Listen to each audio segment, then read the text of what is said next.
Hola, ¿qué tal? Bienvenidos sean todos a su programa. Ojalá, para mí un privilegio estar aquí compartiendo con mi maestro y amigo Guillermo Ricard Calventi, el torpedo. ¿Cómo tú estás, Guillermo? Bien, bien. No, yo realmente tenía muchos deseos de estar aquí porque hay una serie de temas que quería abordar contigo desde una perspectiva con cierta profundidad. Y digo cierta profundidad no porque uno tenga la verdad, sino porque podemos ahondar más allá del tremendismo del título en lo que se esconde atrás de ese tremendismo.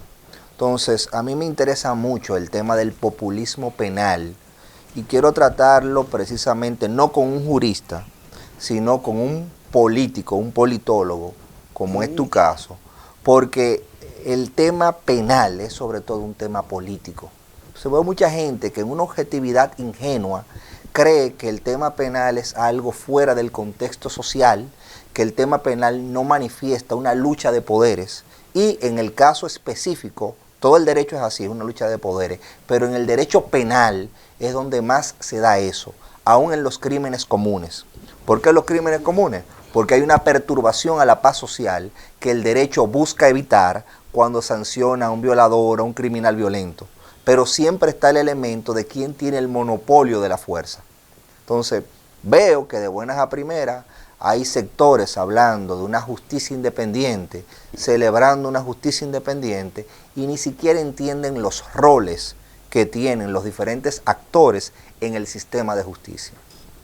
Entonces, en ese sentido, Guillermo, lo primero que me sorprende es ver paladines de la objetividad, que ya no son tan objetivos, y paladines, entre comillas, del Estado de Derecho, celebrando precisamente elementos que socavan el Estado de Derecho. ¿Qué elementos socavan el Estado de Derecho? Yo creo que sirve para entender eso, más que nada, las palabras de Miriam Germán en la introducción de un libro de la ex jueza del Tribunal Constitucional, Katia Miguelina Jiménez, sobre el papel de los medios de comunicación en la justicia. ¿Y por qué menciono eso? Porque algo que señalaba tanto la magistrada Miriam Germán como la ex magistrada Katia Miguelina Jiménez es que los medios de comunicación tienen que ser cautos a la hora de ellos emitir sus opiniones sobre procesos jurídicos, no solamente porque están atentando contra la dignidad y la honra, sino porque están generando una presión innecesaria a veces frente al juzgador, que en nuestro caso no solamente es un control del proceso, sino es también el que va a decidir el proceso, porque aquí no tenemos el sistema de jurados. Entonces, el juzgador, en el caso penal, no solamente controla la legalidad, sino que también controla la conciencia. Y si tú a eso me le sumas una presión mediática que siempre va a existir, pero que tiene que tener modulación, en donde se publica fulano de tal desfalca, y yo soy juez, y yo lo suelto, y de buenas a primeras me dicen, sueltan a fulano, pero resulta que no fue que yo lo solté, resulta que fue que yo le puse de las medidas de coerción la que correspondía conforme a lo que se me está presentando, pero la prensa comienza a contarme la verdad con un sesgo. Y esa frase de René, residente Calle 13, de que una noticia mal contada es un asalto a mano armada, se hace presente en temas tan sensibles como este, porque todos demandamos justicia. Y yo lo digo públicamente, yo que he defendido las ejecutorias de una gestión política en concreto y que sigo defendiendo elementos como la educación y el 4%, soy el primero que quiero ver cualquier persona que corrompió y rompió la ley preso, pero conforme al debido proceso. Yo no quiero que me lo zancochen o que me lo utilicen la justicia para conseguir por los medios judiciales lo que no pueden conseguir por los medios políticos.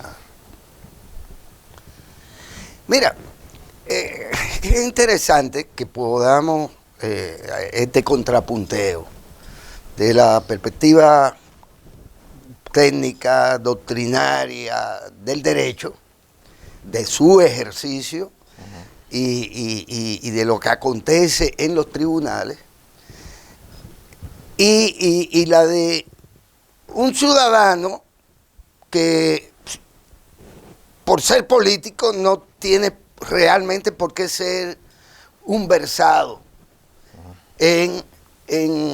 estrictamente en el derecho. En lo procedimental. En lo procedimental. Y esto me da la oportunidad entonces de pedirte que no solo me ilustre a mí, sino que este espacio sirva para ayudar a la gente a comprender una madeja de situaciones que no solo las coyunturales o las actuales a propósito de determinados procesos. Por ejemplo, poder determinar por qué los tribunales por momentos pueden decir qué juicios se televisan y cuáles no, y cuáles razones. Porque estamos hablando de medios y estamos hablando de derechos, pero estamos hablando precisamente de que alguien tiene por encima de eso que ustedes, los abogados, llaman debido proceso. Que es como no decir nada, porque al final de cuentas no tiene lógica que se establezca la posibilidad de usted condenar a alguien sin juzgarlo. Y la prisión preventiva tampoco es algo que uno pueda entender. Porque ¿cómo que vamos a tener, como ha sucedido, y yo entendía como ciudadano que eso se había superado, que vamos a tener las cárceles llenas de presos preventivos, 1 año, 2 años, 3 años, 4 años, 5 años, sin ser juzgados? ¿Cómo puede ser visto eso como prisión preventiva de qué? ¿Qué es lo que se está previniendo? O previendo, ¿qué es lo que significa prisión preventiva y qué deja de ser prisión preventiva? Una pena por si acaso. Yo te condeno por si acaso. Eso es lo que es prisión preventiva. Eso es verdad. Bueno, claro, pues la gente no entiende el por si acaso. Claro. Porque eso es inexplicable desde el punto de vista del derecho. Es decir, ¿cómo que por si acaso? El que acusa tiene que poder, simple y sencillamente, al formular la acusación, no decir yo voy a investigar. Porque como usted me está acusando de algo, para usted acusar de algo a otra persona o a quien sea, a una empresa o lo que usted quiera, usted tiene que tener ya los suficientes elementos de demostración y de pruebas. ¿O qué?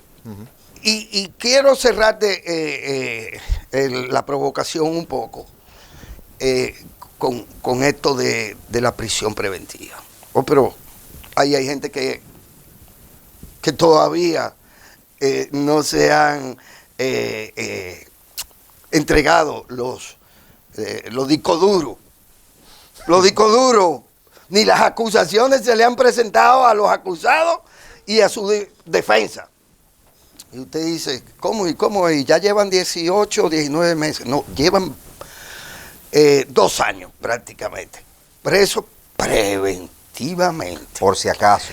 Con el cuento de que alguien no tiene arraigo, con el cuento de que alguien puede escabullirse e irse y de que no existen recursos como para encontrar a quien... mira, ni las ratas pueden ya ocultarse. Y de que me voy para Nueva York y en Nueva York a mí nadie me pueda encontrar. O de que me voy para España, como hay uno que está en España, después de haber admitido, según el Ministerio Público, que recibía dinero, soborno, y que es el único que de hecho ya... Mira, es que ese tema que tú tocas es interesantísimo. Mira, nosotros, esa figura de la delación premiada. Eso también. ¿Qué es la delación premiada? Es el traidor que yo premio, pero yo premio a ese traidor para conseguir un objetivo mayor. Pero para que acusen a otro. Ajá, para que acusen a otro. Es un traidor. Y acuérdese lo que decía el Patricio. La traición no debe jamás premiarse por la misma característica que tiene el traidor. Esta gente que privan en nacionalistas, que vean lo que pensaba realmente Duarte sobre la característica del traidor. Y lo menciono porque de buenas a primeras ellos olvidan que estamos en un sistema en donde ya no es aquel adagio que decía a confesión de partes, relevo de pruebas. Estamos en el sistema que se denomina sana crítica, en donde la prueba tiene que presentarse. Y no es que yo diga, Guillermo es un ladrón y robaba conmigo, es que yo tengo que presentar la prueba que me vincula tanto a mí como a Guillermo, porque puede ser que yo me haya robado el dinero y para yo salvarme por la delación premiada, yo quiera involucrar a Guillermo. Claro. Entonces eso tiene que someterse a una serie de reglas para evitar precisamente el desborde político de actividades. Entonces me gusta, vuelvo y repito, el elemento político para entender el proceso penal, porque el elemento fundamental del derecho penal es el Estado. Y si usted no sabe qué es el Estado, como órgano político, usted no va a entender ¿qué es el derecho penal? El Estado es esa figura que monopoliza la fuerza y que tiene un componente de clase, esa estructura que domina la vida en sociedad. Entonces, si usted no entiende que el Estado quiere imponer la ley y el orden sobre esa base, usted no va a entender los diferentes actores y funciones que hay ahí y no va a entender la lucha de poder que hay en el manejo estatal. Y tú me vas a decir, ¿por qué todo eso? Sencillo. El poder que tiene un órgano estatal no lo tiene un actor particular.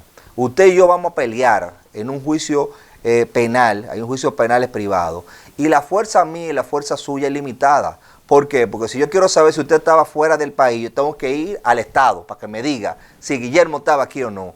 Pero el Estado con un clic puede tener toda la información suya y puede fabricar información suya. Entonces, en función de ese poder desigual, y hay un principio que se llama igualdad de las partes, que no es más que si usted y yo vamos a pelear, vamos a ponerle en la mayor condición de igualdad posible, se busca limitar el poder del Estado. Y la primera limitación aquí es la medida de coerción. ¿Qué es la medida de coerción? Uno de los actores le dice al que va a controlar, mira, yo quiero investigar a Guillermo, pero en lo que yo le investigo, yo creo que debemos limitar su libertad para yo llegar a esta investigación. Dentro de la limitación de tu libertad puede ser yo decir que Guillermo venga cada cierto tiempo y firme, que Guillermo pague una fianza, que Guillermo no pueda salir del país. Y la última es que Guillermo se quede recluido porque yo tengo miedo de que se me desaparezca del proceso, porque es una persona que yo no sé dónde vive, que ya ha destruido pruebas, que ha amenazado a otro testigo, y en lo que yo investigo, yo quiero que Guillermo esté tranquilo. Eso es la excepción, pero aquí se ha convertido en la regla. Y esa excepción, como excepción, tiene que estar limitada por un periodo de tiempo. No puede ser eterna, porque usted va a investigar, entonces lo que yo investigo, Guillermo preso. No, porque es desigual. Eso no es debido proceso. Eso no es debido proceso. Entonces la racionalidad de esa medida es que sea una prisión preventiva lo mínimo en lo que yo investigo. Y si yo investigo en que tú tengas una medida de coerción de 20 meses, pero yo pude investigar en un mes, yo debería de, con mi investigación completa, poderla presentar antes que se agote ese periodo. Aquí no. Aquí yo dejo que pasen los 20 meses y después digo, no, mira, no tuve tiempo suficiente, quiero más tiempo. Y la otra persona presa. Entonces todo eso complementado con una prensa que no juega su papel de informarse y de entender las nociones conceptuales del proceso, hace que la ciudadanía que necesita justicia encarne que los actores que le están presentando son los malos. Yo lo entiendo, y yo entiendo ese sentimiento de la ciudadanía, porque si todos los días a una ciudadanía con problemas le presentan fulano robó de tal manera, fulano 17,000 millones, y ponen números a lo loco, la persona que tiene una situación económica precaria, primero se entretiene con eso, pero segundo entiende, cónchole, esta persona tiene tantos millones y yo no tengo. ¿Tú sabes lo que eso genera? Un resentimiento. Claro. Y eso es peligrosísimo para algo que se llama la cohesión social, algo vital para el Estado. Entonces, yo no sé cuál ha sido el desacierto y creo que, no sé si fue el ingeniero Ramón Alburquerque que lo señaló y otra persona del PRM, que habían cometido desaciertos al no entender que debían ser cuadros con una noción de Estado los que se ponían en determinadas posiciones. Y vuelvo y lo digo sin ningún problema, el Ministerio Público es un actor político, porque la política criminal del Estado, en este caso del Poder Ejecutivo, ¿quién la ejecuta? es el Ministerio Público, es el órgano de persecución del Poder Ejecutivo, que debe de actuar con objetividad para irlo mesurando, pero es un órgano de persecución que responde al poder político. Y supongo, Sergio, que en ningún caso el debido proceso se puede basamentar a partir de la negación de derechos constitucionales. Claro que no. Y personales, individuales. Pero vuelvo y te repito, lo peligroso es que personas que se hablan como ser paladines del Estado de Derecho, en vez de ser paladines del Estado de Derecho, celebran no la desgracia del otro, sino que se vaya destruyendo, se vaya derribando lo que se ha ido construyendo con tanto trabajo. Porque, señores que me están oyendo, de lo que se trata es que si un día un poderoso usted lo acuse, usted tenga garantías mínimas para que no lo aplasten. Es tan sencillo como eso. O sea, el proceso penal es la última razón del Estado, porque es muy cruel usted agarrar y meter a una persona en una jaula, como dice Alberto Binder, un jurista argentino, y va más allá de la reparación del daño social. Porque si lo que se persigue es reparar el daño social, tiene que haber una razonabilidad al hacerlo. Se entiende que si usted es un criminal, usted está haciendo demasiado daño a la sociedad, hay que aislarlo. Se supone, oye lo que se supone, Guillermo, que ese aislamiento es inclusive para reintroducirlo a la sociedad y que va a haber un proceso en el que se va a trabajar su regeneración social. O sea que no es que te estoy castigando por castigarte. En nuestro sistema se supone que la finalidad del proceso es la reinserción social en los casos que se pueda.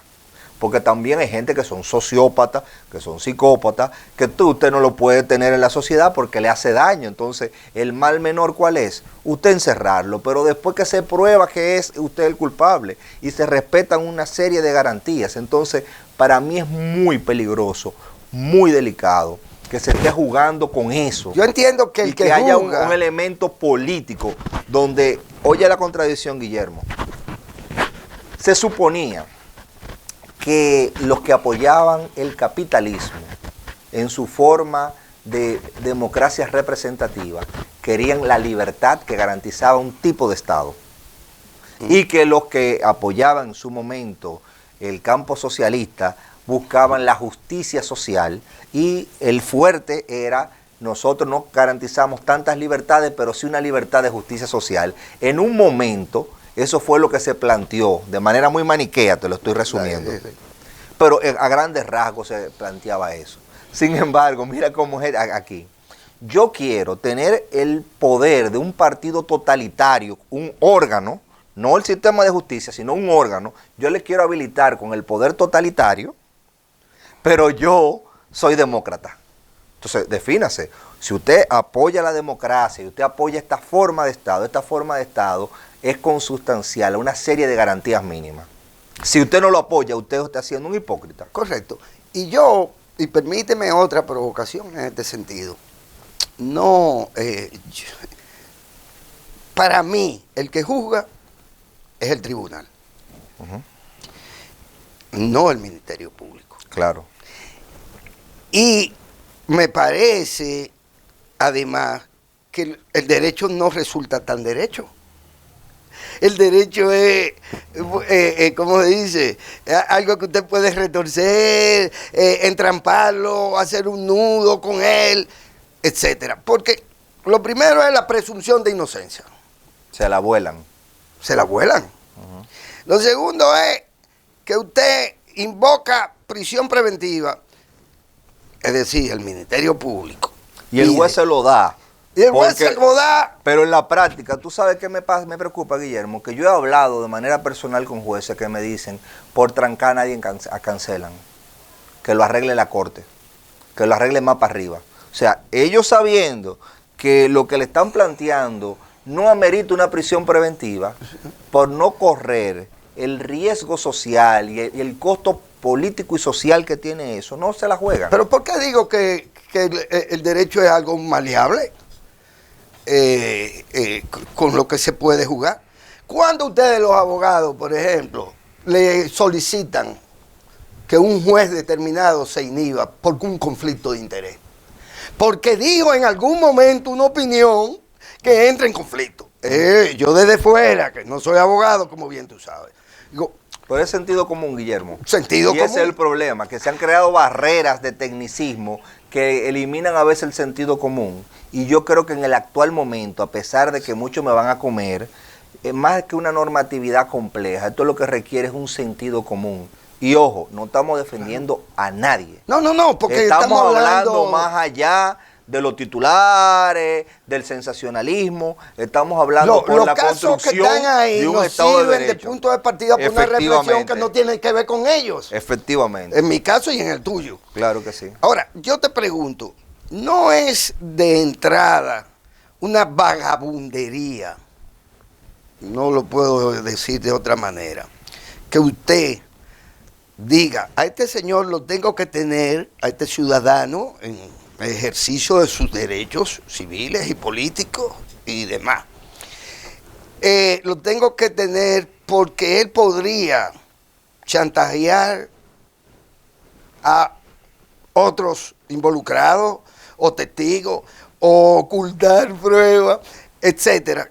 Y entonces usted convoca como Ministerio Público a un grupito de sinvergüenza por igual, porque si fueran verdaderos comunicadores o periodistas no se prestaran a eso, porque no es a todos los periodistas que le dan los expedientes. Entonces usted tiene todo el derecho como Ministerio Público de desacreditar, de llevar un expediente que usted dice que usted no ha completado, hacer público lo que a usted le dé la gana, sin que nadie pueda, ante un tribunal, decir, no, es que eso que usted dice, eso no es verdad, y no lo es porque yo aporto esta prueba para demostrarlo. Es que eso no es debido proceso. No, es que comienza peor, Guillermo, porque no es solamente llevar ante un tribunal. Yo dije ahorita, y lo vuelvo a repetir, que el Ministerio Público es el órgano de persecución criminal, donde se ejerce la política criminal del Estado y en específico del Poder Ejecutivo. Pero eso tiene una mitigación y te dice, tú eres parcial, vas a defender un interés, pero debes de ser objetivo en la prueba. Entonces, para tú ser objetivo, tienes que actuar al margen de tu subjetividad. Y eso comienza, que si tú tienes algo contra Sergio y vas a investigar a Sergio, lo primero es que tú tienes que hacerle saber a Sergio sobre qué le está investigando. Eso es lo primero. Para que Sergio tenga la oportunidad en una investigación objetiva y seria de rebatir y decir, mira, esta persona, yo opino de esto que tú me estás diciendo esto.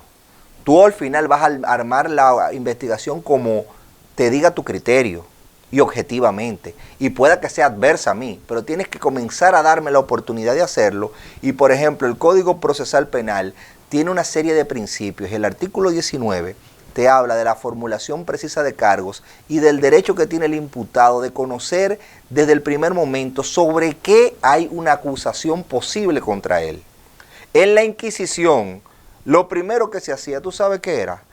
Dicen que tú eres brujo, Sergio Pérez. Iban donde Sergio Pérez, ¿con quién usted tiene problemas? Y si yo mencionaba la persona que había hecho la acusación, ya por ahí comenzaba a desmontarse.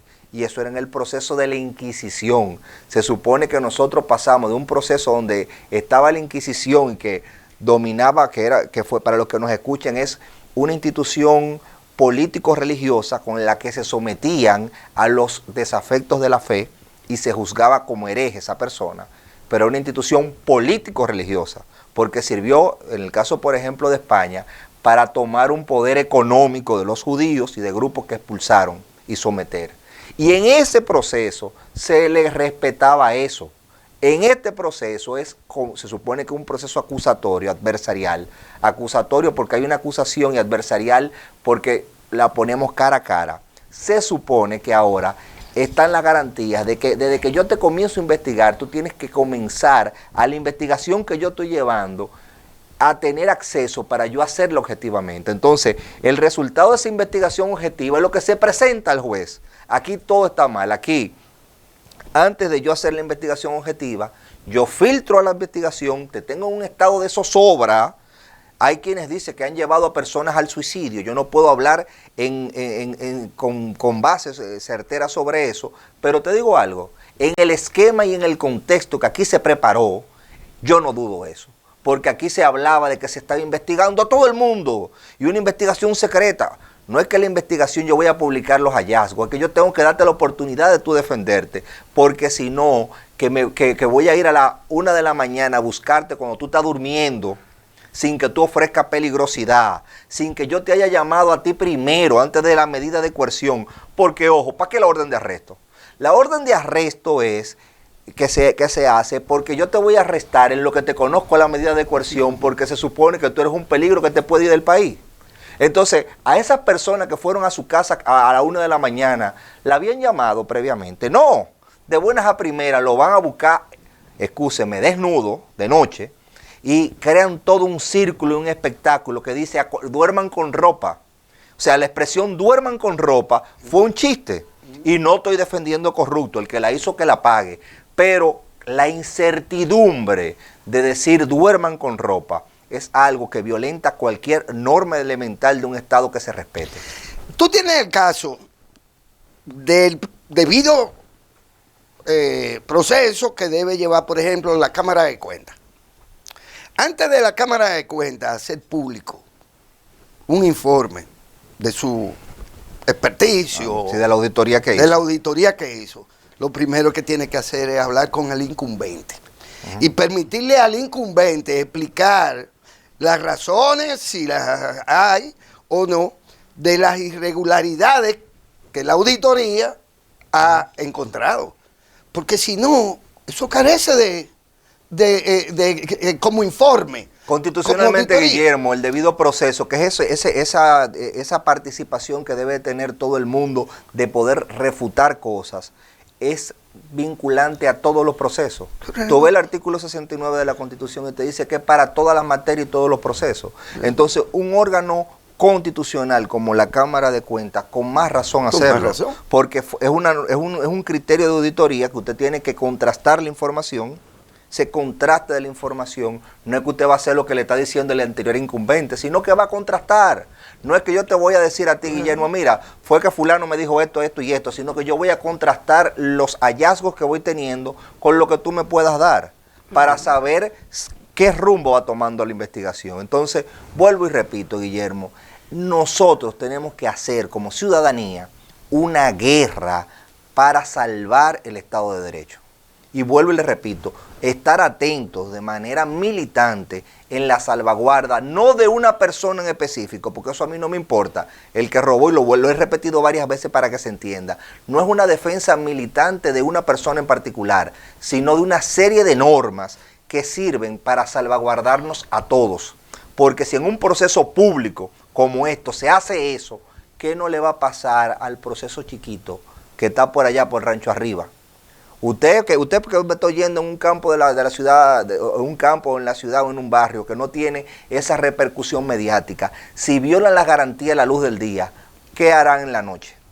Entonces, básicamente yo quería llevar esa reflexión y me gustaría aprovechar este espacio para que semanalmente podamos compartir estas impresiones. Como tú dices, no tiene que ser solamente entre un político y un abogado, pueden venir varios profesionales, pero sí enfocar las cosas más allá de la norma y del proceso normativo que plantea como que fuéramos seres abstractos. Lo que pasa, Sergio, es que hay violaciones flagrantes dentro de los procesos actuales. Claro que sí. ¿Entiendes? Y entonces, si ese es el punto de partida, y ya que tú mencionaste el tema de la Inquisición, el estudio de ese periodo demostró que quienes acusaban a las mujeres, es decir, a las viudas, a las que estaban solas, eran las vecinas. Era comunitario, porque era despojar a esa gente que... de sus bienes. Exacto. Ahora, de igual manera, aunque parezca un poco, ¿verdad?, dramático la comparación, usted no puede torturar a un detenido para que confiese nada. Eso nada más lo hace George Bush. que tiene una cámara, implantó una cámara de tortura en Guantánamo. Las llamadas leyes patrióticas que violaban la Constitución norteamericana. Pero que no aplican en Estados Unidos, porque si no ellos torturaran allá. No se hubieran ido a torturar a Guantánamo. Gracias a Dios ya hay una serie de normas que aplacaron ese adefesio de las leyes patrióticas, en donde en nombre de combatir el terrorismo suprimían las garantías esenciales de un Estado como el norteamericano, que si algo lo distinguía, vuelvo y repito, en esa lucha ideológica, era ser bandera, por lo menos formalmente, de la libertad. Bueno, pero tú me excusas, la tortura no tiene que ser la que usaba George Bush y justificó, y lo digo porque, insisto, porque eso es aberrante, de meterle a uno la cabeza en el ahogamiento agua. simulado. Tortura es que a ti te metan preso, preventivamente, sin mérito ninguno, te mantengan 2 años preso y después de mantenerte 2 años preso, semanalmente, durante esos 2 años, semanalmente, filtrando un expediente que usted no ha presentado ante el tribunal. Y si eso no es una violación flagrante al bendito debido proceso que tanto ustedes los abogados invocan, ¿cuándo deberían decir vamos a cerrar esto? Porque el Ministerio Público debería inhibirse ya ante cualquier cosa porque lo ha contaminado todo. Porque desde que usted filtra, y que no me digan que no filtran. Sí, claro que una sinvergüencería lo que han hecho con las filtraciones, famosas filtraciones. No han presentado en los tribunales absolutamente nada, pero toda la semana dicen que Sergio, es pelliquito, pelliquito. Y los medios de comunicación irresponsables no han hecho una investigación sobre el origen de esa violación a la ley, que son las filtraciones. Porque una investigación seria sería, vamos a investigar el origen de esta filtración. ¿Quiénes son los responsables de eso? Yo creo, Guillermo, que tenemos mucha tela por donde cortar. Y nada, señores, muchas gracias por su compañía. Gracias por haberme convocado a conversar contigo esto. Porque el descreimiento en la justicia, como tú dices, es un factor clave para ¿qué? Para desmembrar la cohesión social. Claro que yo no creo en jueces en este país, y lo digo.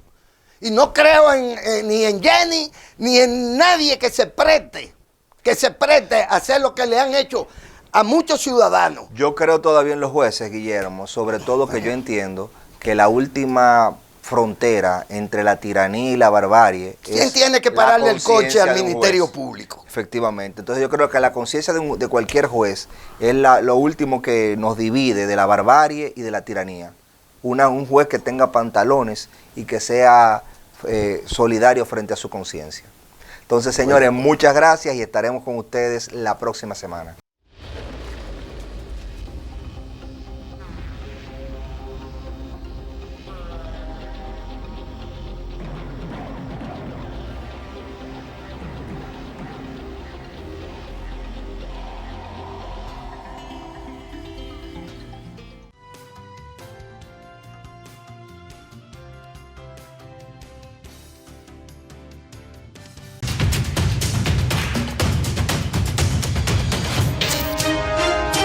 Telesanto Domingo es análisis de la noticia.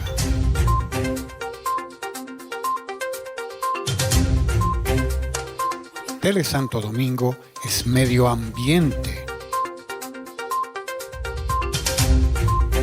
Telesanto Domingo, televisión con sabor dominicano.